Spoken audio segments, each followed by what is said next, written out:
ನಾಳೆಯಿಂದ ರಾಜ್ಯದಲ್ಲಿ ಎಸ್ಐಆರ್ ಪ್ರಕ್ರಿಯೆ ಆರಂಭವಾಗ್ತಾ ಇರುವಂತಹ ಹಿನ್ನೆಲೆಯಲ್ಲಿ ಎಲ್ಲಾ ಮತದಾರರು ನಿಮ್ಮ ಮತದ ಹಕ್ಕನ್ನು ಉಳಿಸಿಕೊಳ್ಳಿ ಅಂತ ಬೆಂಗಳೂರಿನಲ್ಲಿ ಮುಖ್ಯಮಂತ್ರಿ ಡಿಕೆ ಶಿವಕುಮಾರ್ ಹೇಳಿಕೆ ನೀಡಿದ್ದಾರೆ. ನಾಳೆಯಿಂದ ರಾಜ್ಯದಲ್ಲಿ ಎಸ್ಐಆರ್ ಪ್ರಕ್ರಿಯೆ ಆರಂಭವಾಗ್ತಾ ಇದೆ. ನಿಮ್ಮ ಬದುಕಿನ ಹಕ್ಕನ್ನು ಉಳಿಸಿಕೊಳ್ಳಿ ಅಂತ ಸಿಎಂ ಹೇಳಿದ್ದಾರೆ. ನಿಮ್ಮ ಹಕ್ಕು ಉಳಿಸಿಕೊಳ್ಳದಿದ್ರೆ ಸೌಲಭ್ಯದಿಂದ ವಂಚಿತರಾಗ್ತೀರಿ. ಅನೇಕ ರಾಜ್ಯಗಳಲ್ಲಿ ಎಸ್ಐಆರ್ ಆಗಿದ್ದನ್ನು ನೀವು ನೋಡಿದ್ದೀರಿ. ಅಧಿಕಾರಿಗಳು ಮನೆಗೆ ಭೇಟಿ ನೀಡಿ ಮಾಹಿತಿಯನ್ನು ಪಡೆಯುತ್ತಾರೆ. ನಿತ್ಯ ಬಿಎಲ್ಎಗಳು 30 ರಿಂದ 40 ಮನೆಗಳಿಗೆ ಭೇಟಿ ನೀಡ್ತಾರೆ. ನಾಳೆಯಿಂದ ಪ್ರತಿ ಮನೆಗೆ ಫಾರಂ ಅನ್ನು ತಂದು ಕೊಡ್ತಾರೆ. ಮನೆಯಲ್ಲಿ ಇರದಿದ್ರೆ ವಾರಸುದಾರರು ಸಹಿ ಹಾಕಿ ಕೊಡಬೇಕು. ನಮ್ಮ ಚುನಾವಣಾ ಆಯೋಗದ ಪ್ರತಿನಿಧಿಗಳು ಹಾಗೂ ಬಿಎಲ್ಎಗಳು ನಿಷ್ಪಕ್ಷಪಾತವಾಗಿ ಕೆಲಸ ಮಾಡ್ತಾರೆ. ಅರ್ಜಿ ತುಂಬಿ ಕೊಡದಿದ್ರೆ ಮತದಾನದ ಹಕ್ಕು ಕಳೆದುಕೊಳ್ತೀರಿ. ಕಡ್ಡಾಯವಾಗಿ ಅರ್ಜಿಯನ್ನು ತುಂಬಿ ಕೊಡಲೇಬೇಕಾಗತ್ತೆ ಅಂತ ಬೆಂಗಳೂರಿನಲ್ಲಿ ಮುಖ್ಯಮಂತ್ರಿ ಡಿಕೆ ಶಿವಕುಮಾರ್ ಹೇಳಿಕೆಯನ್ನು ನೀಡಿದ್ದಾರೆ.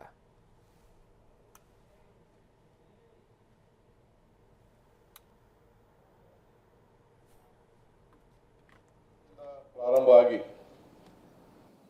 ನಿಮ್ಮ ಪ್ರತಿ ಮನೆಗೂ ಕೂಡ ಏನು ಎನ್ಯುಮರೇಷನ್ ಫಾರಂ ಅನ್ನ ತಂದು ಕೊಡ್ತಾರೆ. ಅದಕ್ಕೆ ಒಂದು ಏನು ಅವರು ಮಾಹಿತಿಯನ್ನ ಕೇಳ್ತಾರೆ. ಆ ಮಾಹಿತಿ ಜೊತೆಗೆ 29/7/26 ಒಳಗಡೆ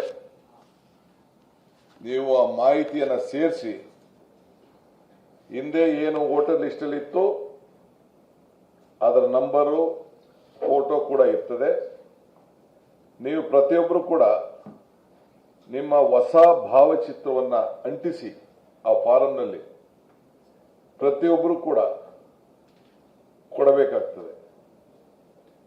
ಯಾರು ಮನೆಯಲ್ಲಿಲ್ಲ ಅಂದ್ರೆ ಆ ಮನೆಯ ವಾರಸುದಾರ ಯಾರಿದ್ದಾರೆ ಅವರು ಕೂಡ ಅದಕ್ಕೆ ಸಿಗ್ನೇಚರ್ ಮಾಡಿ ಅದನ್ನು ವಾಪಸ್ ಬಿಎಲ್ಒಗಳಿಗೆ ಕೊಡಬೇಕಾಗ್ತದೆ. ಎಲ್ಲ ಮತದಾರರಿಗೆ ನನ್ನ ಮನವಿ ಏನಂದ್ರೆ, ನಿಮ್ಮ ಮತದ ಹಕ್ಕು, ನಿಮ್ಮ ಬದುಕಿನ ಹಕ್ಕನ್ನ ನೀವು ಉಳಿಸ್ಕೊಳ್ಬೇಕು. ಕರ್ನಾಟಕ ಸರ್ಕಾರ ಇದನ್ನ ಉಳಿಸ್ಕೊಳ್ಳಿಕ್ಕೆ ಎಲ್ಲ ತರದ ಸಹಾಯವನ್ನು ಮಾಡಲಿಕ್ಕೆ ಬದ್ಧತೆಯನ್ನ ಇಟ್ಕೊಂಡಿದೆ ಅನ್ನೋ ಮಾತನ್ನ ಹೇಳಲಿಕ್ಕೆ ನನಗೆ ಬಹಳ ಸಂತೋಷ ಆಗ್ತಾ ಇದೆ. Right to vote, right to leave. So ಎಲ್ಲರೂ ಕೂಡ ಈ ಮತ ಉಳಿಸ್ಕೊಳ್ಳೇಬೇಕು. ಉಳಿಸ್ಕೊಳ್ಳಿಲ್ಲ ಅಂದ್ರೆ ನಿಮಗೆ ನಿಮ್ಮ ಮತದಾನದ ಹಕ್ಕನ್ನು ಕಳ್ಕೊಳ್ತೀರಿ. ಸರ್ಕಾರದಿಂದ ಸಿಕ್ಕುವಂತ ಅನೇಕ ಸೌಲಭ್ಯಗಳನ್ನು ಕೂಡ ಕಳ್ಕೊಳ್ತೀರಿ ಅಂತ ಹೇಳಲಿಕ್ಕೆ ನಿಮ್ಮ ಮುಂದೆ ನಾನು ಮನವಿ ಮಾಡಿಕೊಳ್ಳಲಿಕ್ಕೆ ಕೂತಿದ್ದೇನೆ.